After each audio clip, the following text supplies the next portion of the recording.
Bueno, para terminar nuestro ciclo de conferencias de la tarde, tenemos la conferencia del doctor Marcos Silva.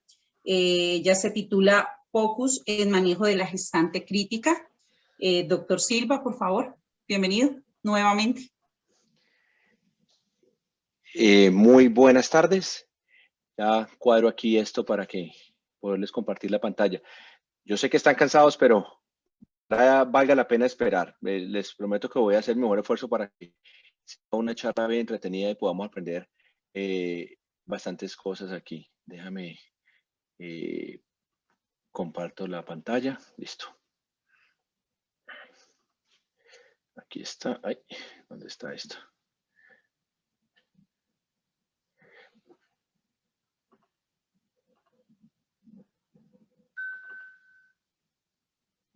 Ok.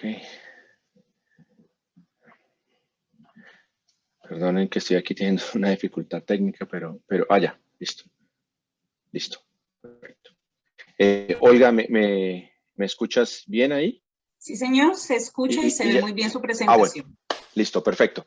Bueno, entonces, vamos a hablar del manejo de la paciente crítica utilizando ultrasonido. Algunas de las cosas que vamos a ver aquí ya las tomé esta mañana en la presentación, o esta tarde, perdón. Entonces vamos a tomarla nuevamente. Pero como siempre, yo siempre empiezo con cuáles son las hipótesis de lo que estamos haciendo y cuáles son las diferencias anatómicas y fisiológicas en la mujer embarazada que tenemos que tener en cuenta cuando realizamos el examen de ultrasonido. Nuevamente utilizamos nuestro marco teórico y vamos a hablar de unas patologías muy particulares y cuál sería de la forma que uno quisiera verlas en ultrasonido. Yo siempre le digo, cuando estoy con mis estudiantes o con mis compañeros, es, si tuvieras un libro aquí y te dijeran, esta paciente tiene preeclampsia y vas a hacer un ultrasonido, imagínate antes de que empiece el ultrasonido, qué es lo que quisieras encontrar, qué quisieras ver en el corazón, qué quisieras ver en los pulmones, qué quisieras ver en la vena cava, qué quisieras ver, y luego haz tu examen, obtén las imágenes y en la parte de analizar, compara si te cuadra o no te cuadra con lo que tienes. Acuérdense que ultrasonido es al final del día, es una herramienta más, pero la parte clínica, como siempre, es lo que manda. Entonces, nuevamente, gracias a todos los que respondieron a la charla. Esta parte es exactamente la misma, su grupo de edad, los años de experiencia. La parte que quiero que veamos aquí es que de todas maneras, mire, usted tiene el ultrasonido curvilíneo del cardíaco y el lineal, o sea, perfecto, pueden hacer muchísimas cosas, no necesitan todos, ideal si no los tiene, pero no significa que uno no pueda hacer muchas cosas con lo que tiene. Con respecto a qué les gustaría que revisaran, la charla la basé en lo que ustedes me respondieron. Entonces, querían revisar algo del protocolo Rose, querían revisar la parte de estómago lleno, función sistólica, y entonces hay unas aplicaciones que son más avanzadas. No significa que no las podamos hacer, significa que requiere mucha más práctica y mucha más técnica y un soporte logístico de equipo mucho más grande. Pero como yo les contaba, aquí en Canadá, en muchos hospitales no tienen ultrasonido. Entonces, o las personas que están ahí no están todavía capacitadas para hacerlos, pero de pronto en su hospital tiene un cardiólogo o tiene un técnico de ecocardiografía. Si usted sabe qué es lo que quiere ver, si usted tiene claro qué es lo que necesita, usted es capaz de decirle, oiga, yo quiero que en esta paciente usted me mire el corazón y me mida el BTI, o me mida esta función cardíaca, o me mida la función diastólica. Y usted con ese resultado y su conocimiento clínico es capaz de manejar a la paciente. Entonces, no es necesario saber todo, no necesito saber todo, o tiene un amigo al que le pueda preguntar. Entonces, mucho ánimo con estas cosas, porque a veces yo sé que uno dice, pues yo no tengo todo el equipo, ¿cuándo voy a entrenarme? Uno empieza pequeño y va creciendo por ahí. De los modos de ultrasonido, voy a tratar de nuevamente no enfocarlo mucho, pero como me pidieron que hablara del Rose Protocol, me toca hablarles del modo espectral y del modo del E-Mode y un poquito del de color. Entonces, nuevamente, ¿qué cambios anatómicos de la embarazada? No vamos a hacer una revisión extensa aquí, solo cómo nos afecta.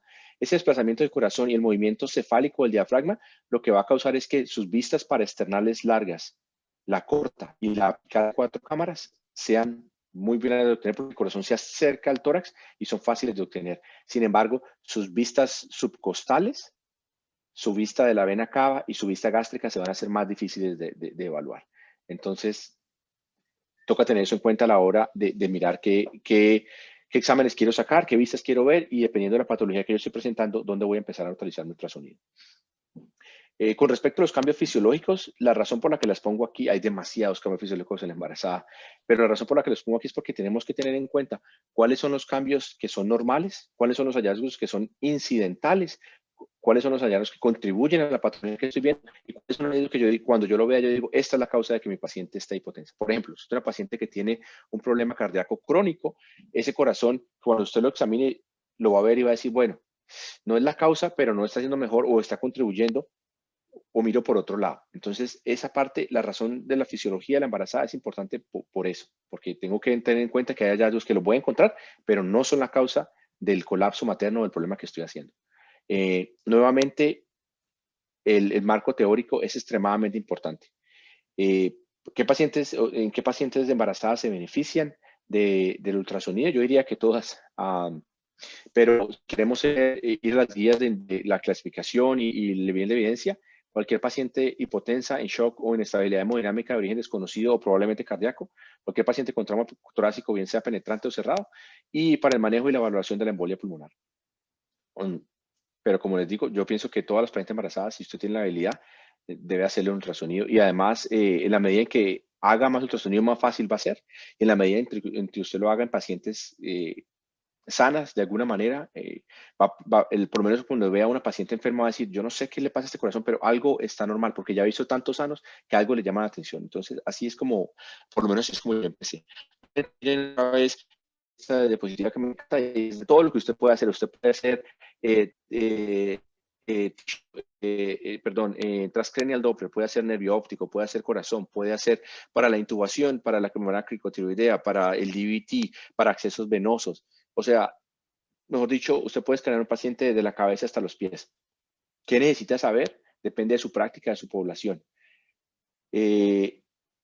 Lo otro que tiene que ver, ya quisiéramos todos que nuestros pacientes fueran como la de esta foto, pero la realidad es que eso ha cambiado mucho y ya nuestros pacientes son pacientes mayores, son pacientes muy complicadas. No es lo mismo que uno veía antes, que una paciente joven que aguantaba el maltrato. Ya no, son pacientes demasiado complicadas, que tienen demasiadas patologías coexistentes que van a complicar su manejo y que van a oscurecer los hallazgos que usted tenga cuando usa su ultrasonido.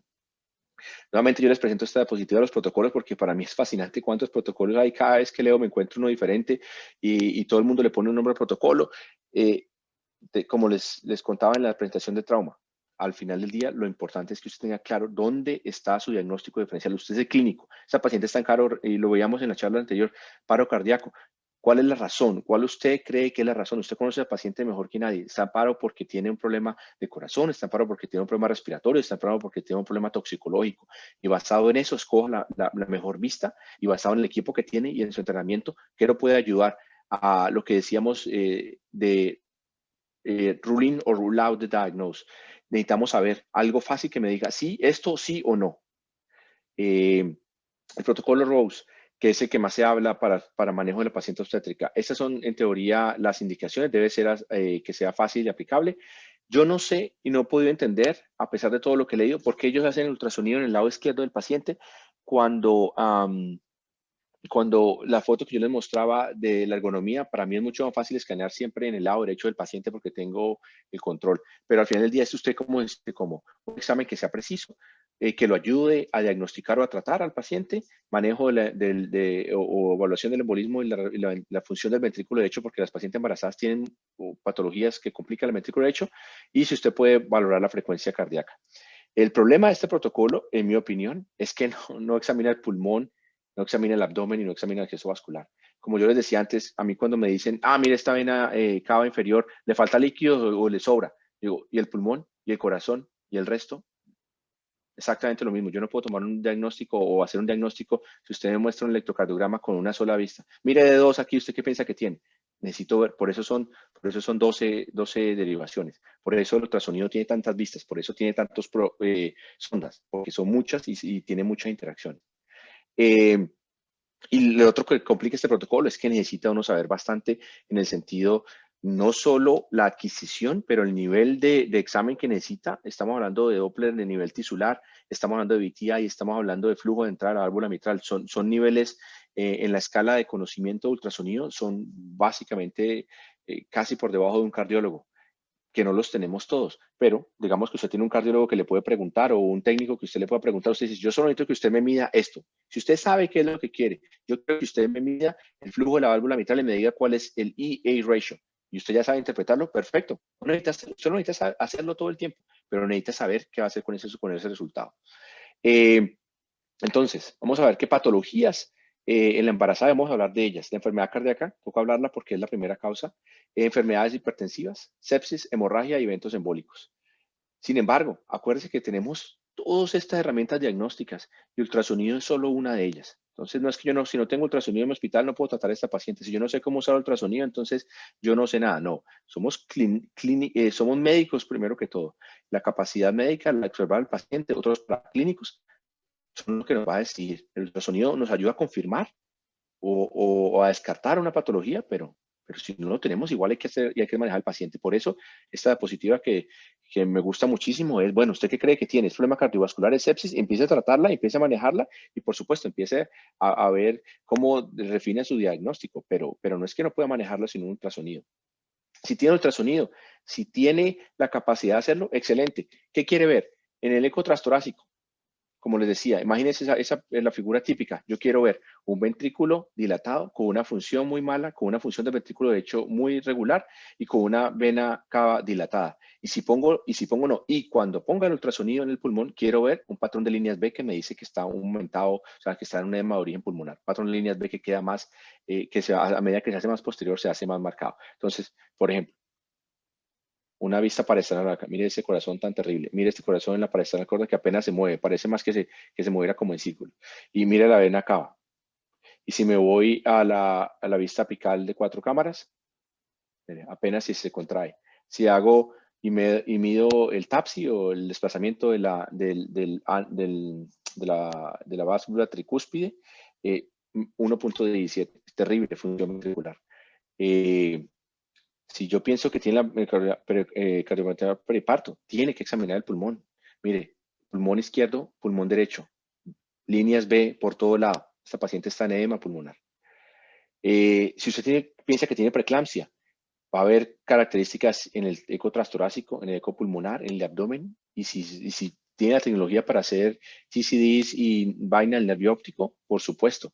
¿Qué vería usted en el corazón? Básicamente, normalmente, si no tiene otra enfermedad coexistente, el corazón se ve bien. Se ve un corazón que se contrae. ¿No? Un corazón como este, por aquí no es el problema. Una apical de 4 cámaras, por aquí no veo nada raro. Esto no me llama la atención. Pero toca ponerse más complicado y usted va a hacer un examen de relajación y va a darse cuenta que la relajación está comprometida. En este paciente particular, la onda es menor que la A y si ve la disminución de la velocidad del tissue Doppler. Pero esto en realidad, yo por ejemplo casi ni lo hago en mis pacientes, ni siquiera en los que lo hago por enseñar cuando enseño a los fellows o los residentes, pero que yo lo haga en la práctica diaria es complicado. Como les decía, la apical a veces no es la vista más fácil. Pero hay que hacerlo tantas veces hasta que se vuelva fácil. Pero como les decía, ese es el problema de que a la gente no le gusta el protocolo Rose o que piensa que es complejo, es por esa razón. Pero si usted va al abdomen, ¿qué puede ver en el abdomen? Si tiene un hematoma subcapsular o si tiene una hemorragia y se rompió, pues usted va a ver una paciente como esta, donde si se acuerdan de, no está corriendo la vista, si se acuerdan de la gráfica que les presenté en el trauma, que aquí ven en la parte near field, alrededor del hígado se ve esta figura o silueta hipoecoica. Eso es sangre. Entonces se rompió el hematoma subcapsular. Y hay otras características que dependiendo de su comodidad con el ultrasonido puede buscar o no. El nervio óptico, si ustedes piensan que tiene un press que está aumentada la presión intracraniana, el nervio óptico y lo puede medir, va a ser claramente más de 5 milímetros. Y si es capaz de medir las velocidades de la arteria middle cerebral artery, va a encontrar que las velocidades están aumentadas. Perdón. Volvamos al embolismo pulmonar. El embolismo pulmonar, ¿qué les va a mostrar? Entonces, lo mismo. Pensemos, si hago el corazón, si hago en el pulmón y si hago en las venas. Si hago en el corazón es donde va a estar el dinero, donde va a estar el problema. El pulmón normalmente va a mostrar un patrón de líneas A, o sea, un patrón normal. Puede haber unas supuraciones subpleurales si hay un infarto del corazón, del pulmón y está tocando la pleura, pero patologías del pulmón que no toquen la pleura no las va a ver en el eco pulmonar. Y en las venas, si usted sabe y es capaz de hacer un DVT y encuentra un trombo, perfecto, ya tiene su diagnóstico. Entonces miremos, ¿qué vamos a ver en el corazón? Va a haber un ventrículo derecho, en este caso al lado izquierdo de su pantalla, extremadamente dilatado, más grande que el ventrículo derecho, que apenas se contrae. Si quiere medir el TAPSI, va a darse cuenta que la excursión de la válvula tricúspide está disminuida.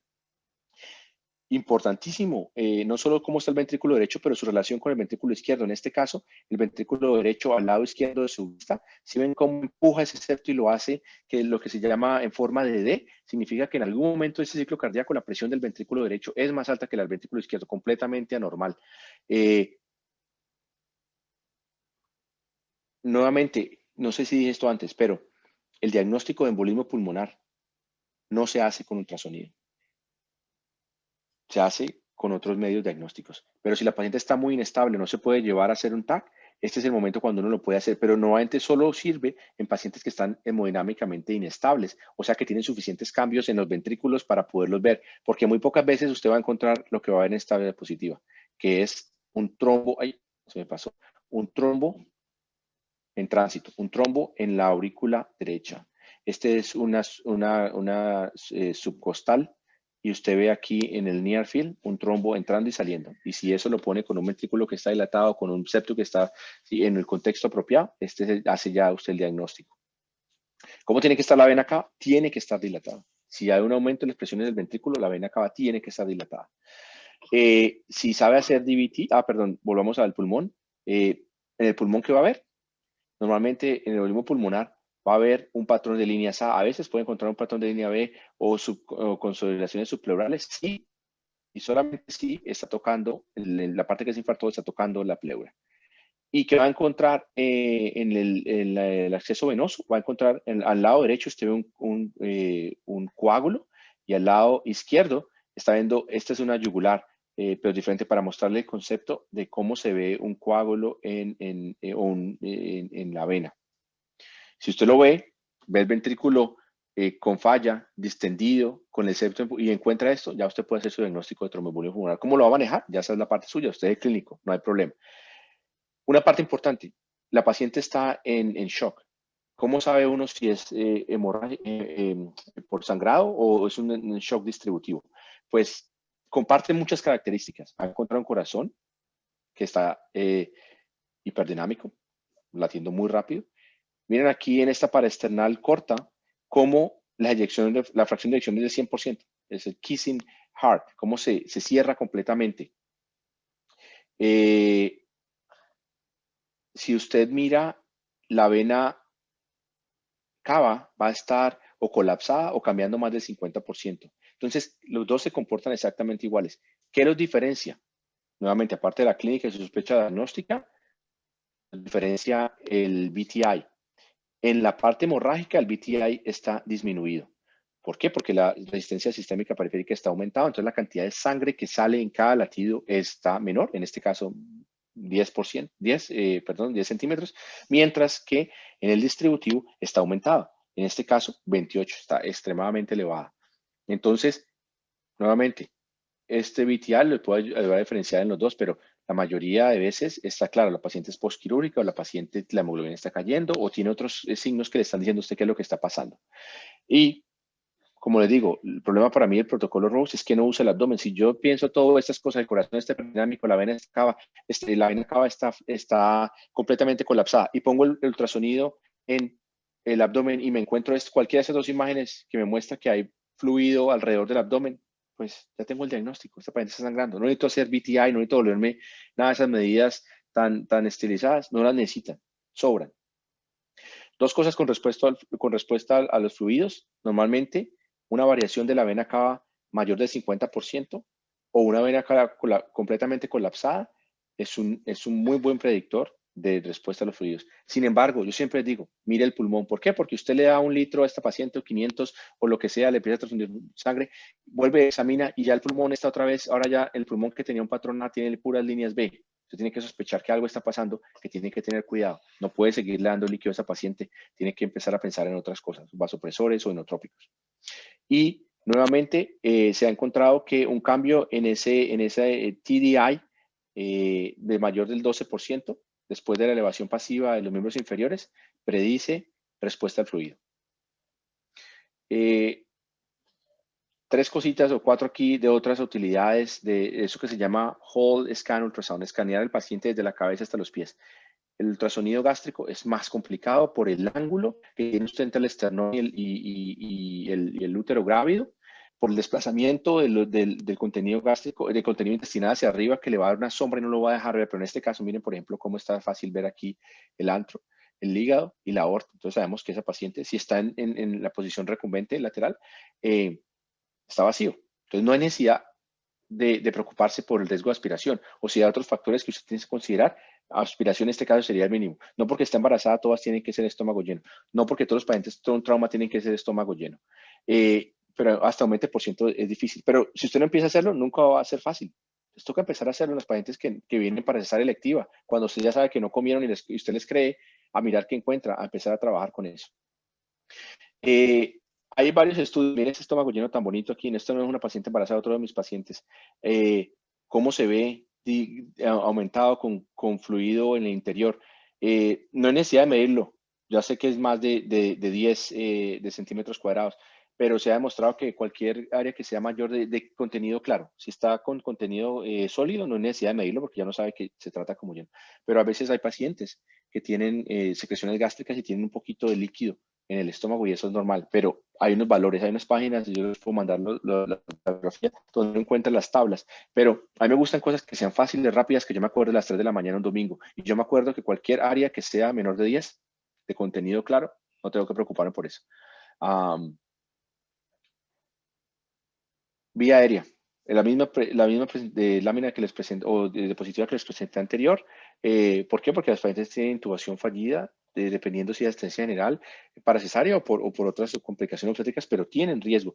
Si yo tengo la capacidad de ver que intubé ese paciente directamente, miren, aquí, apenas yo paso el tubo, me doy cuenta que está en el esófago. No tengo que desconectar el tubo, auscultar el estómago, esperar por el entire CO2 que aparezca, convencerme de que no puede ser, cómo me puedo equivocar, si yo nunca me equivoco, yo nunca estuve en el esófago. Nada, aquí no hay necesidad de irle el ego a nadie. Rápidamente, de entrada, se da uno cuenta. Esto también se usa bastante en paro cardíaco, con pacientes que tienen vida más complicada. Yo les mostraba con la máscara laringia o con el bully cómo lo uso yo en mi práctica para confirmar directamente que estoy ahí cuando no tengo el fibrobroncoscopio de una vez. Si usted falla para ventilar y para intubar y tiene que hacer una vía aérea, lo mismo, el ultrasonido, lo tiene que tener en la sala, tiene que saber cómo usarlo, tiene que ser cómodo, pero es muy fácil marcar y utilizar para rescatar esa vía aérea. La vaina del nervio óptico no es tan fácil de hacer, pero si sabe hacerla, si tienen que la haga y encuentran a una paciente que tiene la sospecha clínica, una vaina del nervio óptico que es de 6 centímetros, 7, ya, el diagnóstico está hecho. Nuevamente, eso son ustedes que me respondieron por qué es difícil hacer ultrasonido en sus instituciones. El costo de los equipos, casi la mitad dicen que es un problema, pero la falta de entrenamiento son cosas que gracias a estos seminarios podemos trabajar y creo que tenemos un taller la otra semana. Hubiera querido que fuera presencial, pero por lo menos vamos a tratar de trabajar en esa parte. El tiempo que no nos pagan es difícil cuando no le pagan a uno. Y otras razones varias. Bueno, las ventajas y las debilidades del ultrasonido para la paciente embarazada son muy parecidas a las que vimos para el trauma. Tiene usted que saber qué equipo tiene. Si tiene un equipo con un solo linear, puede hacer muchas cosas. Puede hacer pulmón para neumotórax, puede hacer vía aérea, puede hacer DVT. Si tiene gástrico, casi que puede hacer toda la parte del FAST, pulmón, puede hacer muchas cosas. Si tiene el phase array, normalmente el que tiene el phase array, o sea, el cardíaco, tiene los demás. Una normalidad en una sola vista, tenga mucho cuidado, que muy probable es un artefacto. Cuando realice la evaluación, solo enfóquese en obtener las imágenes, sea un técnico y empiece, si empezó por el abdomen, a menos que el paciente esté en paro y usted quiere saber si tiene tamponado o si tiene fluido o no, ahí porque cambia el diagnóstico, pero si no, no salte tan rápido en sus diagnósticos, termine la evaluación. Empiece está bien por el abdomen, pero mire el corazón, mire los pulmones, no deje de examinar el resto, a menos que sea que el paciente esté muriéndose. Y tenga claro y mucho cuidado con lo que pregunta. ¿Tiene fluido, sí o no? ¿Tiene taponamiento, fisiología del taponamiento cardíaco? Sí o no. ¿Tiene un trombo? Sí o no. ¿El ventrículo derecho está fallando? Sí o no. ¿Y la función cardíaca es buena o es mala o es la causa de este problema? Sí, no, no lo pude examinar. Y manténgalo así y va a ser relativamente más fácil de aplicarlo en su práctica diaria. Bueno, yo les agradezco mucho por la atención. Sé que esta tarde y llevan toda la noche ahí. Espero que haya podido darles algunos trucos y convencerlos de que vale la pena seguir intentando, de que utilicen el ultrasonido que tengan. Un tip que yo les doy, si tiene ultrasonido, ténganlo en la sala, porque si no tiene en la sala, nunca lo va a utilizar. Las enfermeras aquí me molestan porque dicen que yo no puedo dar anestesia sin ultrasonido, es porque siempre yo lo tengo en la sala, porque si no, el día que lo necesito no lo puedo usar. Entonces, empiecen. Oiga, muchas gracias. No sé